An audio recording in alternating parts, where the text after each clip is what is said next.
Salary kabangte life insurance sanmungnote sangrong salfungni semi indefinite jorani bagai samung mothaka TSECL ni all temporary alignment of samungklani rok pati mungnote monak faising thangjak tabok sabrum bukhaste আমরা আমাদের বিগত দিনের যে দাবিগুলা ওইটা আমরা অনেকবার আমাদের senior sir বা আমাদের ডিপার্টমেন্টের কাছে উত্থাপন করেছিলাম এবং আমরা তারা আশ্বাস দিছিল আমরা যে দাবিগুলো করছিলাম পূর্বে ওই দাবি মোতাবেক আমরা যে দাবিগুলো এটা পূরণ হচ্ছে না পাশাপাশি ইদানিংয়ে যে আমাদের মাসিক বেতন ও মাসিক বেতনটা এবং দেরি হচ্ছে এবং আমরা কইছি যে আমরা যে এজেন্সি ওই এজেন্সি আমরা যে টাকা দেব উনি এখন দিতেছে না কারণ উনি কইতাছে যে আমাদের অফিস থেকে কোনো বা টিএসএস কর্পোরেট থেকে কোনো অ্যাপ্রুভাল তার কাছে নাই এর লাগে দিতে পারতেছে না। কিসের কাজ করো তোমরা? আমরা ইলেকট্রিকের কাজ করি, ইলেকট্রিক্যাল লাইন ডিপার্টমেন্ট। তো কতদিন ধরে চলছে এই সমস্যাটা?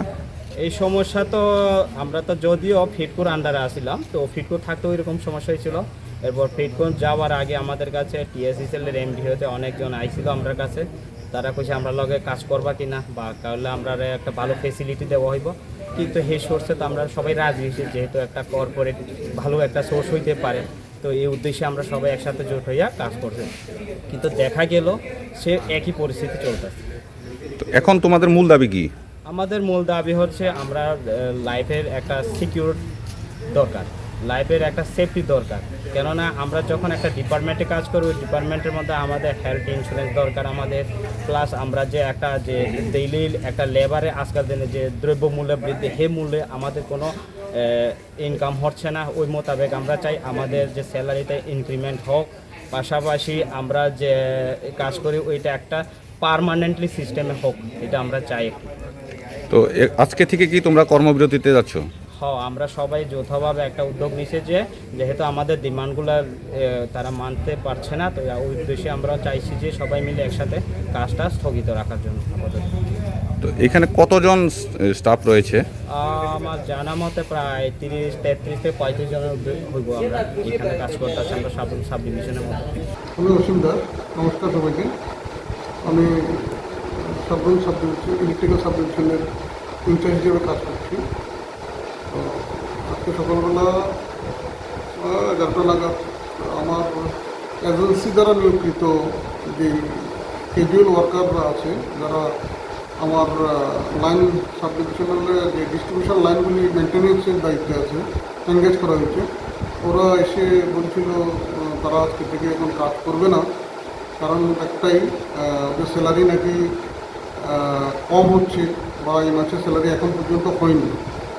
তাদের স্যালারি কম হচ্ছে, মানে অন্যান্য সাব ডিভিশনের যে নতুন টেকনিক্যাল অ্যাসিস্ট্যান্ট নিয়োগ করা হয়েছে তাদের স্যালারি সাব ডিভিশনে যারা আছে তাদের থেকে বেশি।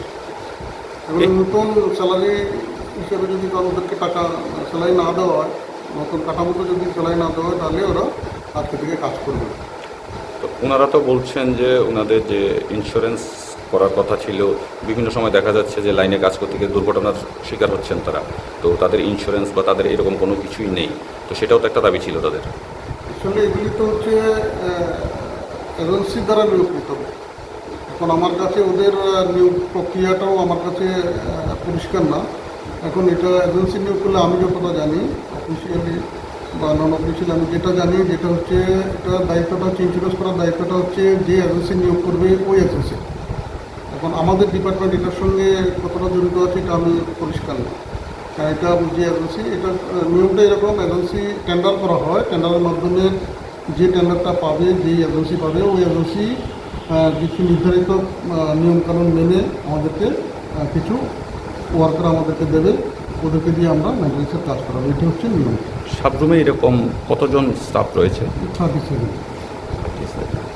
তো আজকে থেকে যে তারা কর্মবিরতিতে যাচ্ছে, তো এর ফলে লাইনের বিভিন্ন যে সমস্যা, এমনিতে বর্ষাকাল চলছে, তো এই বিষয়টাকে কিভাবে আপনারা মেনটেন করবেন?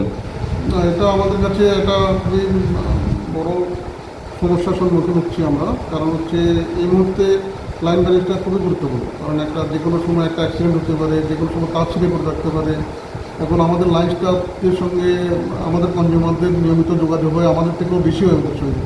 এখন ওরা যদি লাইন স্টাফদেরকে খবরটা জানায়, লাইন স্টাফটা রেসপন্সিবিলিটি যদি না নেয়, আমাদের কাছে যদি কোনো কারণে খবরটা না আসে তাহলে এখানে এটা অ্যাক্সিডেন্ট হওয়ারও সম্ভাবনা আছে। তো এই ক্ষেত্রে আমরা এখনও চিন্তায় আছি। আমি ডিজিএম সাহেবের সঙ্গে কন্টিনিউ আমরা যোগাযোগ করছি ব্যাপারটা নিয়ে কী করা যায়। ওদেরকে আমরা যদি বলছি যে এক সপ্তাহ টাইম দিয়ে অন্তত কাজটা কন্টিনিউ করো, এর মধ্যে একটা শুরু হয়ে যাবে। হঠাৎ করে তো আর বিদ্যুৎ দপ্তরের মতো একটা সেন্সিটিভ দপ্তরে হঠাৎ করে তো এরকম কিছু বলা যায় না যে আমরা কাজ বন্ধ করে দেবো, এটা বন্ধ করে দেবো। আমরা এখন খুব সমস্যার মধ্যে আছি। সাব ডিভিশন কী করে চালাবো আমি ভীষণ চিন্তিত এটা নিয়ে। যদি ওরা কাজ না করে তো, আর আমাদের এখানে রেগুলার স্টাফ তো আমার তো 2 জন স্টাফ আছে রেগুলার, মানে আমাদের ডিপার্টমেন্টের স্টাফ, বাকি সবই চলছে এজেন্সি স্টাফ দিয়ে।